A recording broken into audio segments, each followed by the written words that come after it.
We do have some documents for that. And also this Griffin fellow who wrote Black Like Me. Now when they had an author, everybody would read the same book. So when Flannery O'Connor came, they all read A Good Man Is Hard to Find. And I guess, I don't know exactly how it worked. I think it was maybe like a sophomore level class or maybe a freshman. But it was like the whole class. And then once it's time for that person to speak, everybody will have already studied it. So he had to read Black Like Me, and then he had to sit in as an audience and hear this guy talk to him. It blew his mind.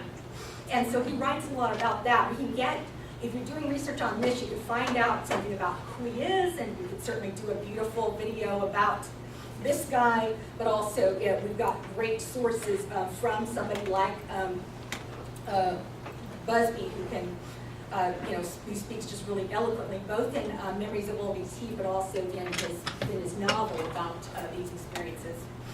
And there's also, this experience also led to one of the major Flannery O'Connor and actually Tolkien scholars in the nation. His name is Ralph Wood. He graduated in the 50s from our campus, East Texas guy, who was introduced to Flannery O'Connor and a new understanding of Catholicism by this books project.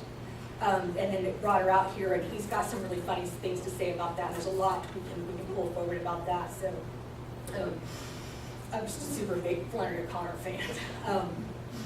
And so anyway, we need to tell those stories, and we do have some good stuff to tell it. And so Ralph Wood, he's a professor at Baylor, and he's been there a long time in religion, and he is one of the top Tolkien scholars and O'Connor scholars and Southern variations of Catholicism, Southern Christian, Catholic-based literature, that kind of thing. So yeah, so lots of projects to come out of that. All right, what's next? Oh, I'm sorry, there was a question, Sarah. I was just, what was the Forum of Arts program exactly? Well, that's, it was, I don't know exactly, but it paid for a major speaker, and so that would have been LBJ or Flannery O'Connor or Griffin, and everyone on the campus, undergraduates, I think maybe freshman or sophomore, had to read that book. Okay.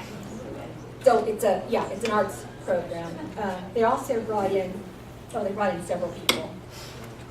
They didn't last forever, and I wish it did. It's brilliant, but I love projects done on that. That it? Yeah, that's LBJ. That's the end of it. Okay. All right, folks.